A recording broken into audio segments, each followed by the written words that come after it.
Hello and welcome back to Barn and Soul, where we explore the intersection of heritage farming, history, and heart.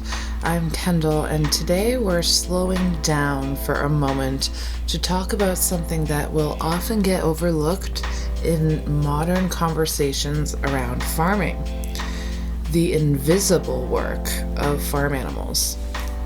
So when we think about farm animals, most people, even the most well-meaning ones, think about food: eggs, milk, meat.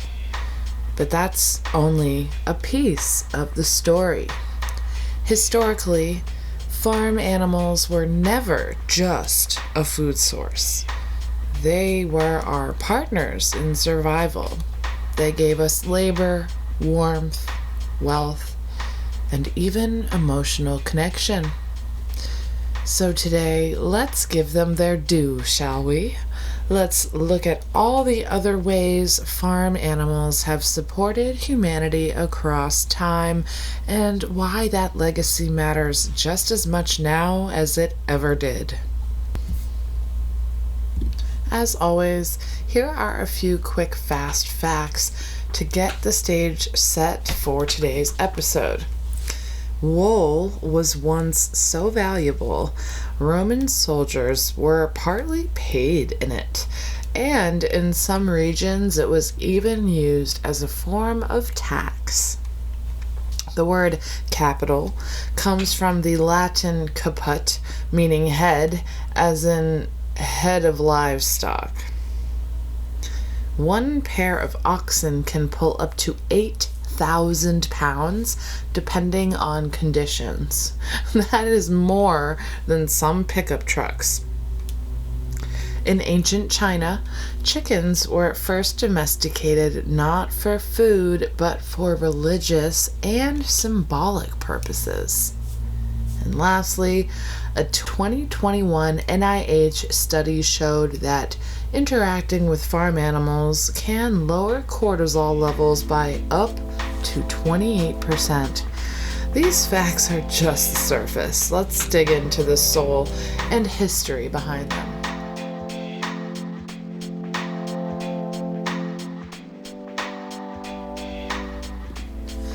Let's start with something as simple and profound as warmth. Before central heating, before Patagonia, humans depended on animal fiber to stay alive through winter. Wool, feathers, down. These weren't luxuries, they were survival gear.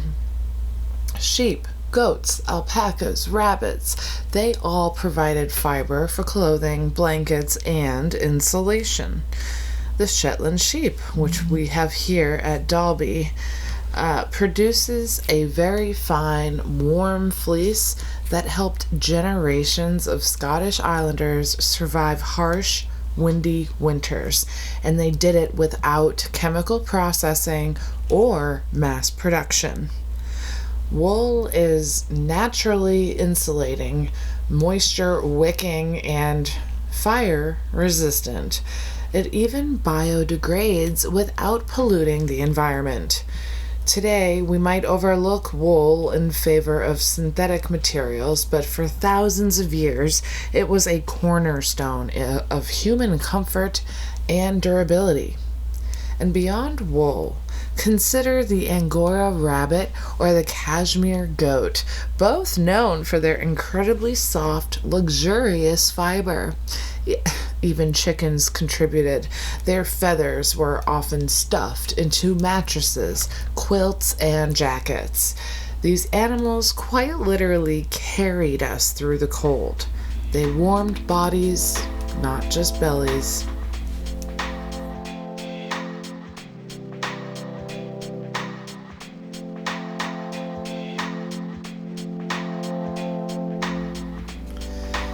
Farm animals weren't just survival tools, they were symbols.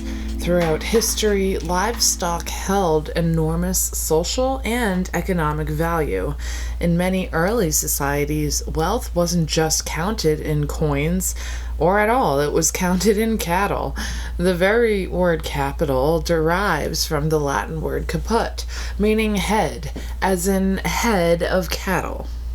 In Maasai culture in Kenya and Tanzania, cattle are still considered sacred and are used to measure a man's wealth and social status. A similar dynamic existed in ancient Ireland, where cows were used as a form of currency and were central to legal contracts and marriages. Pigs, too. Huge indicators of prosperity. In some European cultures, the number of pigs a household owned was directly tied to how well off they were. And poultry, especially rare or ornamental breeds, were often status symbols. In 19th century Europe, it wasn't uncommon for aristocrats to display exotic chickens in manicured gardens. Kind of like fancy cars now, but fluffier. So yes, farm animals put food on the table, no questions asked, but they also told the world who you were.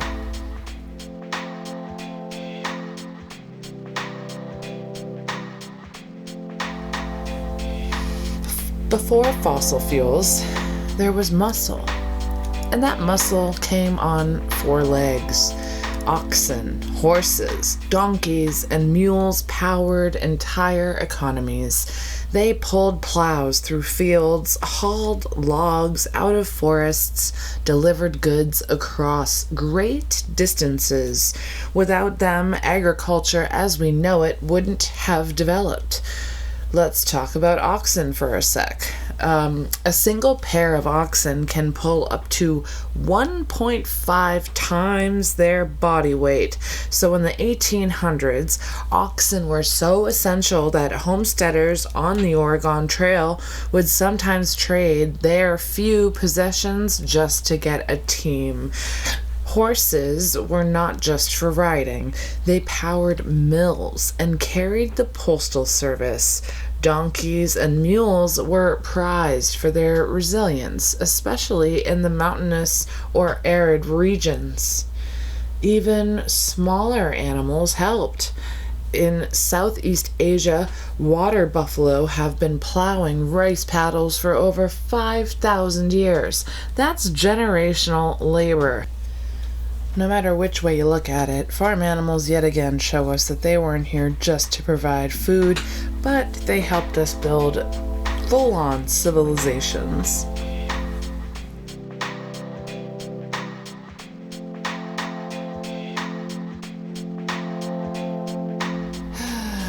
Here's where it gets personal.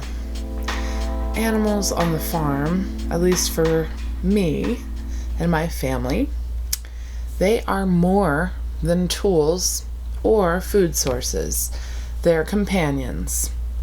Ask any farmer that's working closely with heritage breeds like us or small flocks, and they'll tell you that every animal has a personality.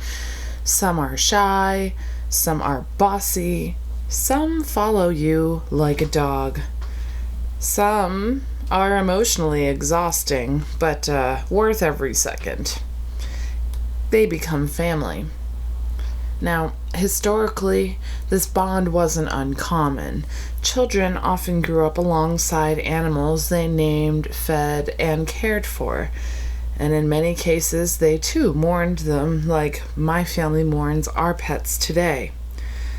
In more recent times, therapy farms and programs have emerged that use livestock to help people manage trauma, anxiety, depression, and neurodivergence. There are studies even showing that simply being around farm animals can lower cortisol levels, reduce blood pressure, and elevate your mood. So, when we talk about the soul part of Barn and Soul, this is it. Animals help regulate our nervous systems. They remind us to slow down, to connect, And while they may not say much or anything, they do listen. And that alone is work. It's invisible, perhaps, but invaluable nonetheless.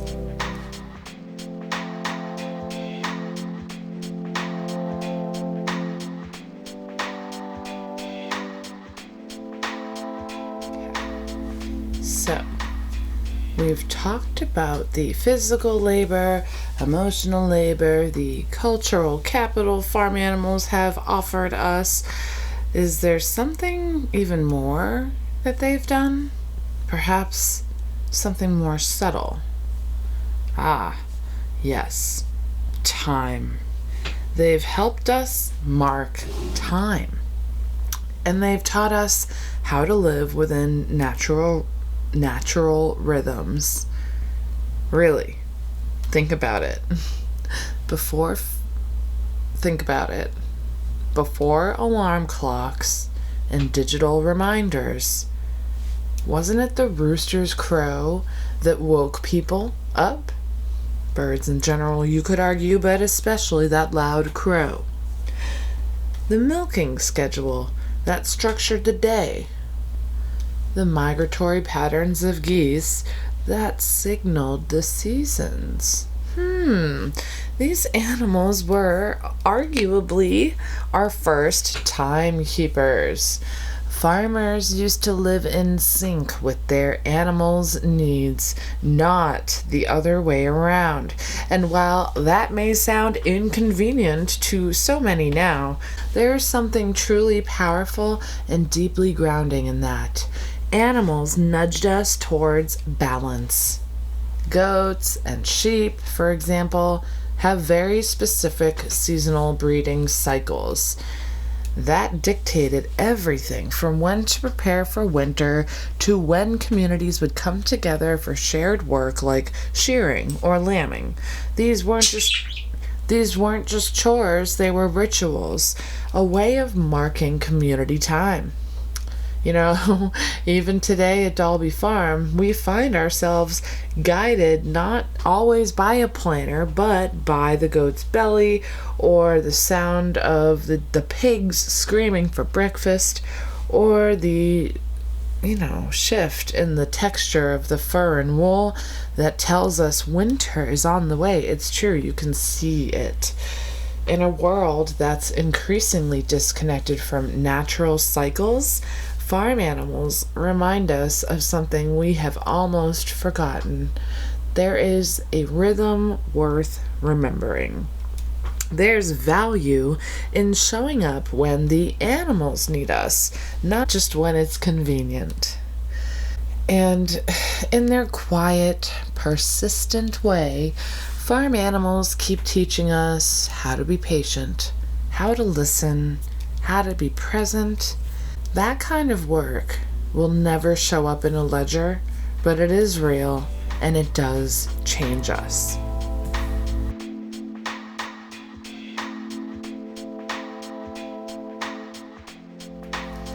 So, what do we do with this? Does it even matter?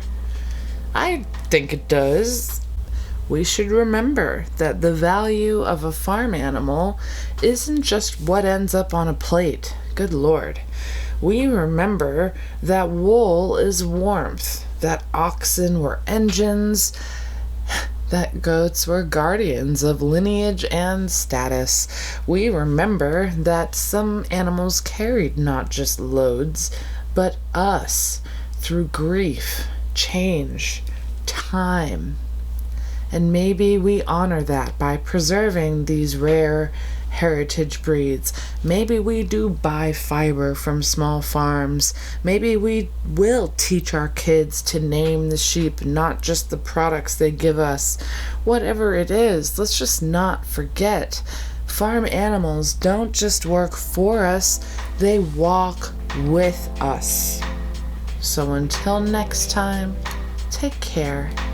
Thank you for being here and help us spread the word. Share this episode or, just come see us here in Scituate. Thank you.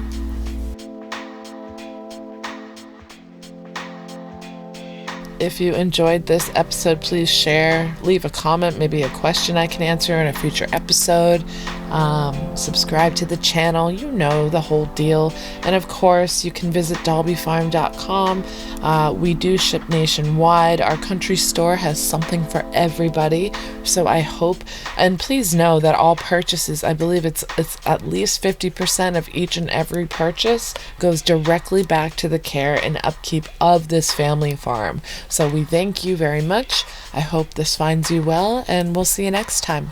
Oh, and don't forget to appreciate the rare and wonderful things in life.